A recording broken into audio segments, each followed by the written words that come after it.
Hello, people of the internet. Welcome to the Special Report, your news and views program about geek gaming culture on the internet. Coming up in the show today, we're going to talk about Channel Awesome's issues concerning a Google document that has probably got everybody in a uproar and has probably sent Doug Walker into a fit and a tailspin and everything in between of that. We're going to be talking about everything that has transpired because of that Google document that came up today. And also, because this is my show and I get to talk about pretty much what I want to talk about, let's talk about the Sinclair ScriptGate controversy, because there's something that I can add to this whole situation. And I feel as though because I could talk about it on this show and there's something that I can bring up, I feel as though I have the obligation to discuss it. My name is JD Shadow. The Special Report starts now. So, Channel Awesome, if you've never heard about it, how have you not? It houses such names as nostalgia critic Doug Walker, Rob Walker, and several other people. It did house such names as Oscurus Lupa, Spoonie, Angry Joe, and the like. However, things weren't always as rosy, and right now are not very rosy at Channel Awesome. This is because a Google document, which is long, and I mean long, like it's going to the 60 burger of pages long, highlighting every single little detail of grievances that former members of Channel Awesome who have either left or were fired for one reason or another had within the confines of the popular YouTube network. Now, we're gonna read the abridged version, but there is that whole 60 burger lengthy thing that you can read. I will post links to both of them in the description below this video. Now, keep in mind that while a lot of these things are very damning, there have been issues concerning political leanings of a few of the people who were involved with Channel Awesome, which might have led to some people saying some things that they didn't know much about. Lindsay Ellis, of course, the nostalgia chick, and Todd in the Shadows had some political leanings, and their political leanings might have contributed to what they thought about certain things and how the response from Channel Awesome would have been to those things. So keep that in mind, that a few of them might have become jaded as a direct result of that, and they have been criticized before for what they thought was one thing and then there's another thing, and it's a big mess there. I'm not going to get too much into it. When you read Lindsay Ellis's statements, you'll know what I'm talking about. However, be it as it may, the abridged version does bring out some things that are inexcusable. Even when you take out some of the issues that Lindsay Ellis had of Channel Awesome's not responding to a certain thing that she thought was one thing and then there's another thing, whatever. Even if you take that whole part out of it, there is also these things that the abridged version definitely gets into. It says, quote, 1. Mike McCall, who's the current CEO of Channel Awesome, who, by the way, also owns the IP of the Nostalgia Critic, which I have no idea how that's possible, but whatever, has a history of being unprofessional, aggressive, immature, difficult, and misogynistic. And of course, it has listings of everybody who has said as such and the sources in which you can go find their exact quotes. 2. The management of CA was aware of sexual misconduct and abuse instigated by Mike Ellis, the CFO at the time, and enacted no disciplinary actions until over a year later. They were also aware of sexual misconduct by another producer years later, again not acting for over a year. At least 3 victims have come forward and requested the offender's name not be printed, and that seems to be the norm with most of these cases anymore, especially after 2017 came about, where most of these things have something that has to do with sexual misconduct. But we move on. 3. Doug Walker, the nostalgia critic, is considered talented and not acting in any managerial role, yet has been involved in many company decisions and knew what management knew, as far as is known. He also made sweeping decisions regarding the site that had the potential to drastically affect the income of many producers without consulting them beforehand. 4. Management of the site was of poor quality, particularly in regards to communication, organization, rule consistency, payment, and transparency. Multiple attempts to bring serious concerns to management regarding this were met with very few, usually minimal attempts at repair. 5. At least one staff member was asked to work every single day with no holidays or weekends. She was terminated with no given reason and forced to sign an exclusivity contract, barring her from working in the industry for 3 years at the risk of losing her severance pay. Basically a no-compete clause, and that was Holly Brown that said that. 6. When Channel Awesome ran a crowdfunding campaign, it was so mismanaged that they were threatened with investigation by Indiegogo. That was the pop quiz hotshot game show that they were trying to get off the ground. They then canceled the funded show after 12 episodes of a promised 47. The filming of anniversary movies and crossovers, though enjoyed by many producers as a great opportunity and experience, was also fraught with multiple examples of inadequate planning and unprofessional behavior, going beyond a simple lack of experience. To boldly flee, in particular, was not a pleasant experience for a large number of cast and crew. Number 8. Channel Awesome's management has a history of threatening to drop producers for saying things that they felt would make them look bad on social media and in videos, even when no rules were broken and they weren't mentioned. 9. In 2013, there was a big push by many producers to fix the problems with communication and address the possible financial concerns surrounding the sudden launch of Nostalgia Critic's videos. A written document was present to them, but as mentioned above, many points were either ignored, laughed off, or addressed minimally. 10.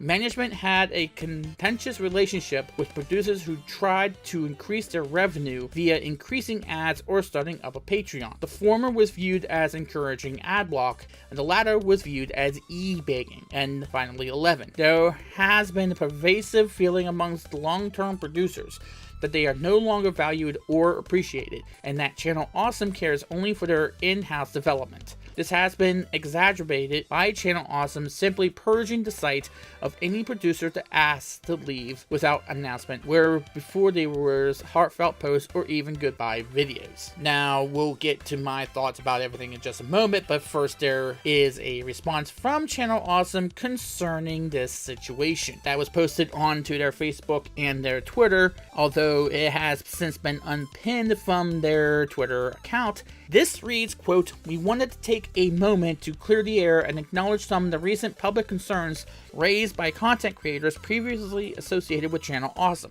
Channel Awesome is an organization that respects our producer partners and strives to create the best possible environment for everyone. We welcome a diverse community of people joining together to create great videos. For the people who have spoken out about past instances they deemed hurtful or unprofessional, we sincerely regret you felt that way. Our priority has always been to help content partners succeed and provide people with a vehicle to follow their dreams. When a need arose, we have distanced ourselves from people who were particularly callous, letting go of significant stakeholders in the interest of keeping our mission at the forefront. We appreciate and hear the frustrations of past producers. We're actively taking internal steps to better improve communication with our producers so they can be focused on putting out their great content.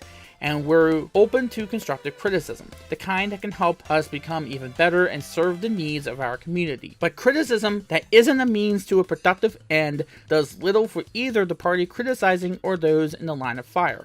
Our focus is on moving forward with the wonderful team we have and all of our dedicated followers. We want to make our collective future the best it possibly can be. We thank our content creators, teams, and fans for truly making our channel awesome. Here's creating something even better in the future." Okay, before I address the entirety of those statements and their response, let me get into more about why I said what I said about Lizzie Ellis and Todd in the Shadows, because those were the two people, along with Dan Olsen, who was Foldable Human, and he was in on that whole thing too, which is they've had some political beliefs about certain groups and special interests that didn't exactly fit in with what other people thought about those same groups. And because Channel Awesome didn't have the same opinion as she or those two other guys did, maybe that is why they felt jaded by that. Now, that does not excuse the other allegations that she put forward,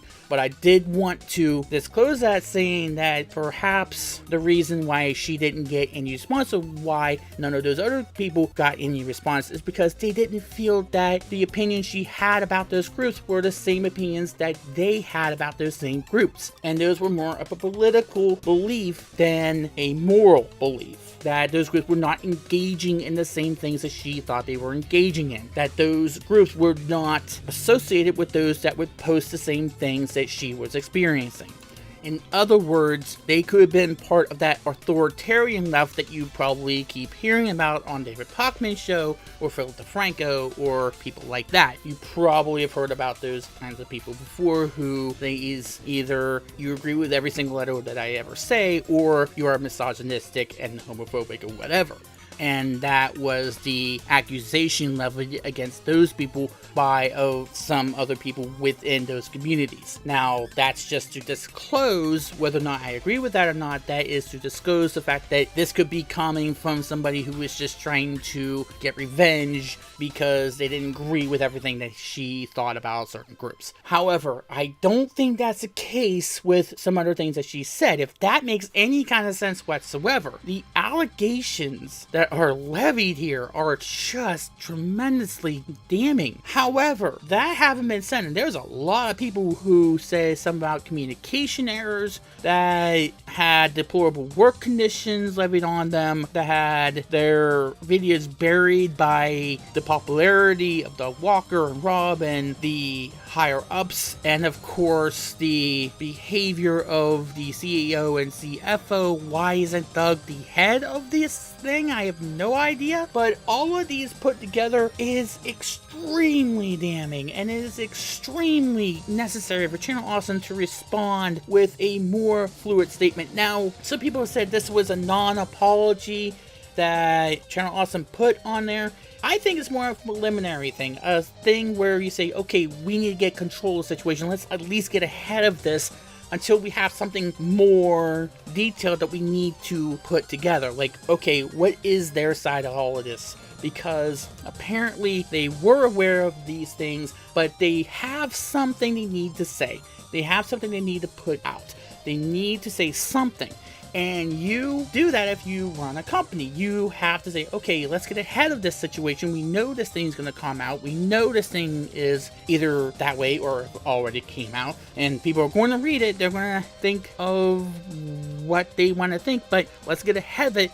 Let's at least do that by putting out the statement, and then later on, when we're ready to go more into depth and more in detail about each allegation, maybe then we can actually talk about what Lindsay Ellis said, what Linkara said, what Obscurus Lupa said, because some of these are pretty valid when you take a look at them, when a lot of people are saying the same things over and over and over again, despite the things I said earlier about those three people who might have had different political viewpoints about things. They become pretty freaking valid. They become pretty hard to defend against, to say, no, that didn't happen, when a lot of people say, yes, it did happen that way. And I can validate these other people saying that they got put through the same thing because I got put through this. So the question is, where does Doug Walker go from here? Where does Rob Walker go from here? From what I can gather, the current people who are working at Channel Awesome, people who are working with Nostalgia Critic, right now, they don't seem as though they're jaded right at this point in time.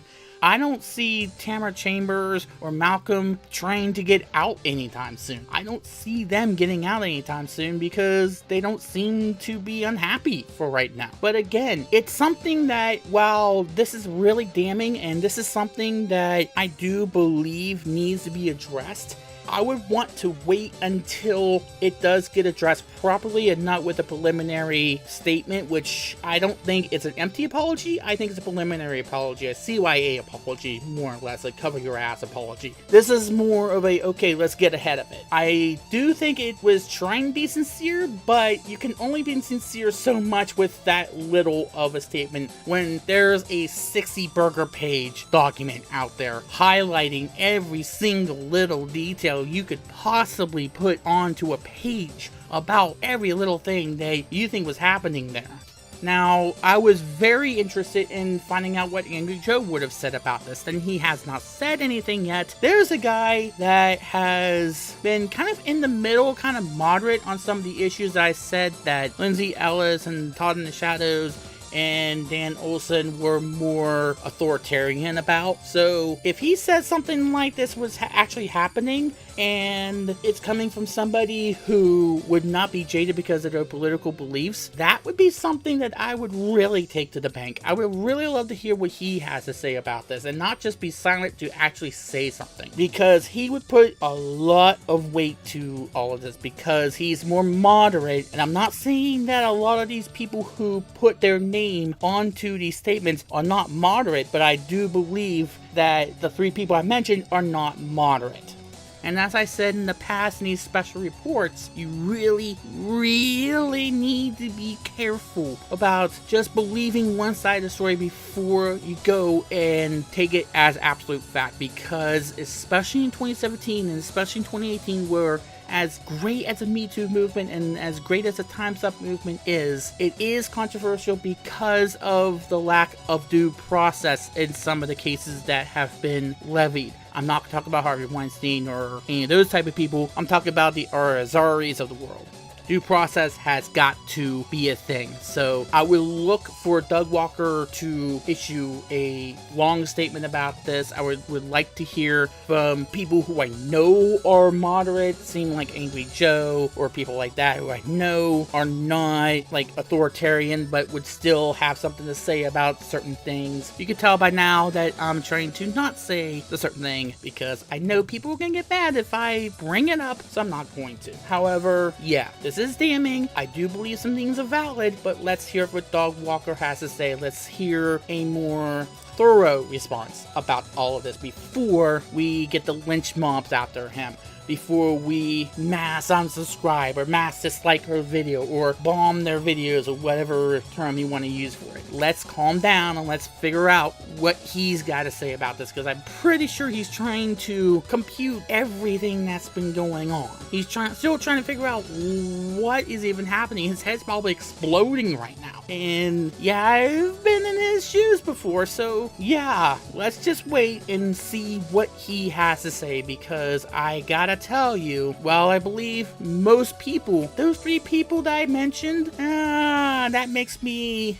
a little bit suspicious, especially when they bring up one thing that Channel Awesome said they didn't respond to, because I have a feeling them bringing that up makes me a little bit suspicious about some of the things that they're saying. That's why I want a little bit more moderate voice, or at least to know that some of the other people are more moderate and were not as involved with that certain thing as those three people were. But again, I don't believe that the apology was insincere. I just think it needed more to describe what their side was, and I think that's coming. On to a group of people who we know are deplorable human beings and are known for having deplorable work conditions. I am talking about Sinclair Broadcasting Group. Now, I don't usually talk about TV, or at least broadcasting groups, when I'm on this channel, although I do talk about politics from time to time. If you check me out in the end of 2016, I got on people about voting for Donald Trump, the orange Cheeto. But anyway, back to this.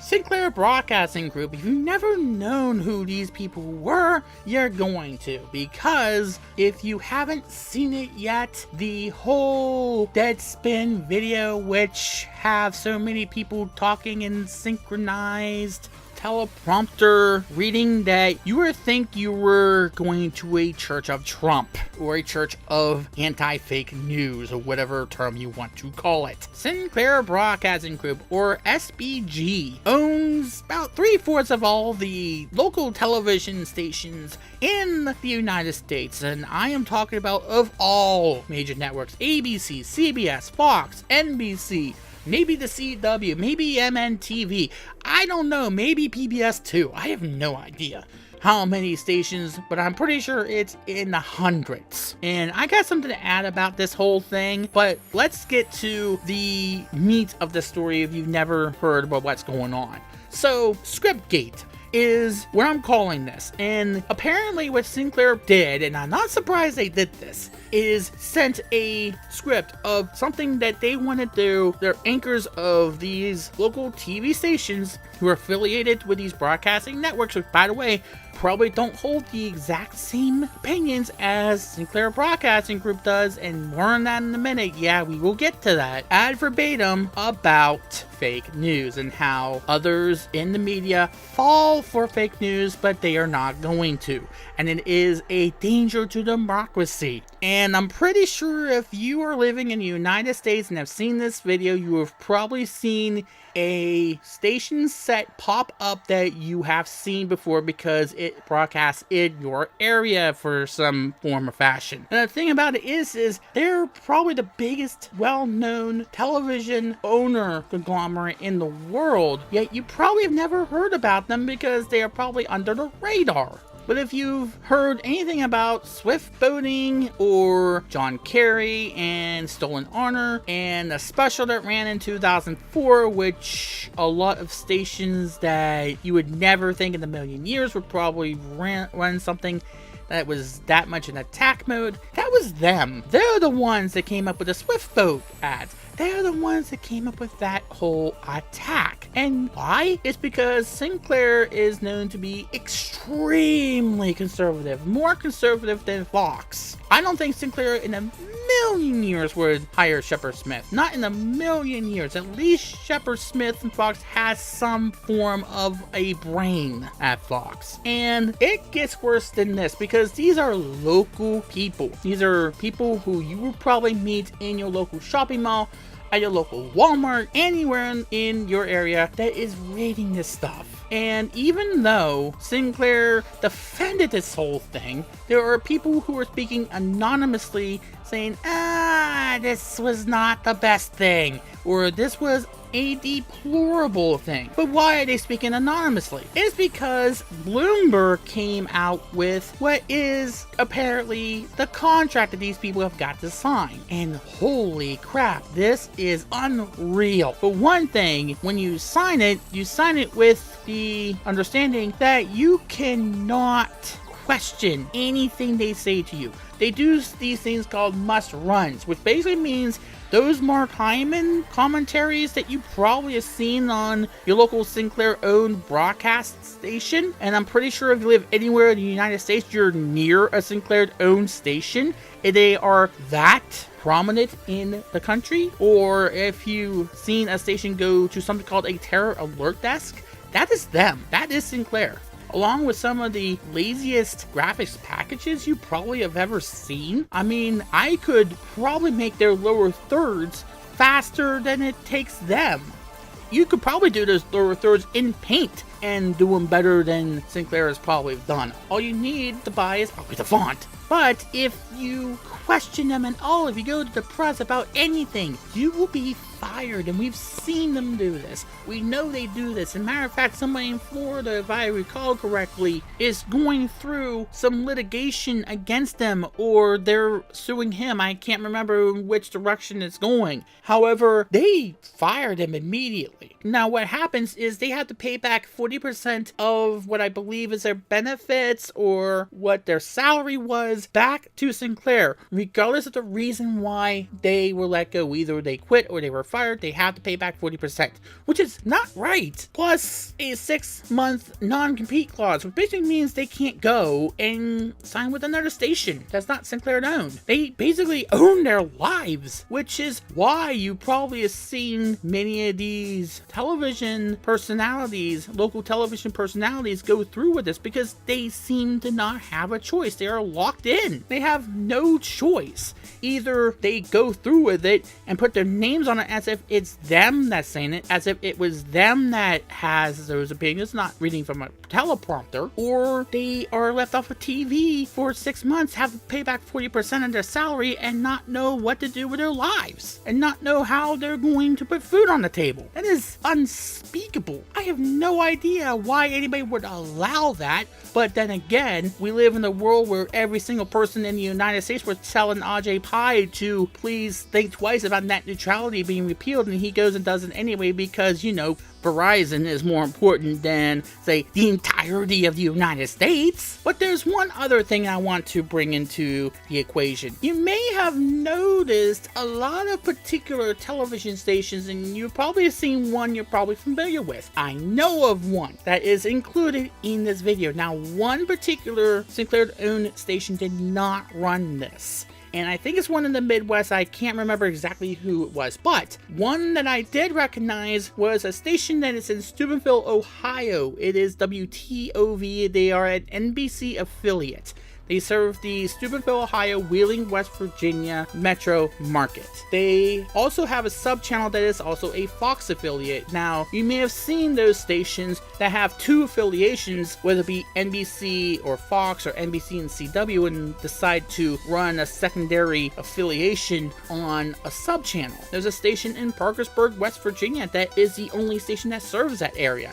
So they have an NBC affiliation, CBS, Fox, My Network TV. They have all those affiliations, and they run them on all their sub-channels. That is amazing that they have that much bandwidth, and they probably do it all in HD. However, there's a major problem when you go into a market like that, because the only other station that a personality who is involved in television that is employed on that particular station can go to is a CBS affiliate in West Virginia, in Wheeling, West Virginia, WTRF. And for a long time, they also had a conservative slant in their news. They were owned by a company called West Virginia Media Holdings, which had Brad Cray, and he owned 4 television stations that were in West Virginia, including WOWK that was in Charleston and Huntington, Channel 13 there, and that was the flagship station for that. And he was kind of in bed with Murray Energy, and please Google that. You will find some things that are terrible that those people have done and what those people are involved in. Now, since they have sold those stations to Nexstar Media, which kind of makes them a little bit more, I would say, moderate in a way, but at the same time, I don't know if they're completely out of their whole hard right conservative bias or pro-coal or whatever you want to call it. But ever since then, that particular station I'm talking about has been very useful in their Facebook presence. So commence to whoever uses Facebook as a way to deliver breaking news and stuff like that. Social media can be an awesome thing for that sort of thing, and it's because of that I think, first of all, Sinclair is completely backwards in what they're thinking in the first place. That whole statement in of itself has absolutely no sense involved in it. But also, imagine if there's a competing station that's in the same market as a Sinclair-owned station and you saw this. I would jump on that immediately. I would make them pay for running something like that. I would say, you know what, we're honest, we're fair, we're balanced, we're not Fox News fair and balanced, we're actually fair and balanced. We are going to tell you the truth, regardless of what political leanings we are. We're going to tell you every single little detail. We're going to tell you the actual truth, real news, but not real news according to Donald Trump or his administration or whatever other part of that whole conglomerate calls real news. We're going to be honest with everybody. We're going to disclose everything to you. We're going to actually have hard-hitting journalism, actual journalism that makes people want to have us continue to deliver news, that makes us get promoted to higher markets, provided we want to be in higher markets, provided we want to be in bigger markets. I would love for that CBS affiliate in that market to really nail it to the Sinclair-owned station there. But I belabor that whole thing because there's also that problem when you are with Sinclair-owned stations in a market like that, where there's not a lot of options for you to go to if you don't like Sinclair. Provided you can get out of that contract to be able to go to another station without having to worry about that no-compete clause, which I would investigate immediately. I would say that might be illegal, but I'm not privy on whether or not you can do something about that, whether or not that's something that needs to be investigated or not. I think it would be, but be it as it may, I'm pretty sure people are aware of this by now, and I hope this is an eye-opener to this particular company. A company who, by the way, is trying to merge with Tribune Broadcasting Services and become even bigger. This is a company that sadly people have warned us about before. I have known about this company since 2004, and yet it's taken this long for people to take notice. Finally, someone has taken notice. Finally, we have people who know who these people even are. Before, did you know that there was a company called Sinclair Broadcasting Group? No, I don't think anybody really knew that. Now people do, and people are irritated by it, and rightfully so. Would this be the beginning of the end for Sinclair Broadcasting Group? I don't know. They seem to be pretty big and got a pretty big bankroll to go with a whole bunch of lawyers if something were to come of that. But the manner in which Deadspin illustrated this, holy crap. And this is coming from someone who slammed Gawker. This is coming from somebody who has no love for Gawker and the kind of things they were doing. And Deadspin was at one point owned by Gawker Media. And we all know what the feelings I have for that particular conglomerate. So you can safely say that if I'm commending Deadspin for this, and Deadspin is one of the few things that Gawker owned that was actually doing good reporting, then you know that they did a great job. So kudos to them, and kudos for people for holding their feet to the fire and making sure that we don't forget about this and we don't just let this go. Something needs to be done about Sinclair Media, and really soon, because if this ends up continuing and Sinclair Media gets a hold of Tribune Broadcasting Services, I have a feeling that it's going to get much worse before it gets any better. That's going to do it for this edition of the Special Report. Thanks again for watching. Sorry about the loss of breath. It's just the fact that, this day, and I'm a little under the weather, so please excuse that. If you have any comments about any of the stories that I covered today, please be sure to leave a comment down below. As always, constructive criticism is always a plus. I know I talk really fast and sometimes it's hard for people to understand what it is I'm saying sometimes. I'm also a little high-pitched too, so apologies for that. Until next time, stay safe and smash that subscribe button and that share button to more Geek Gaming Culture. My name's JD Shadow. That just happened.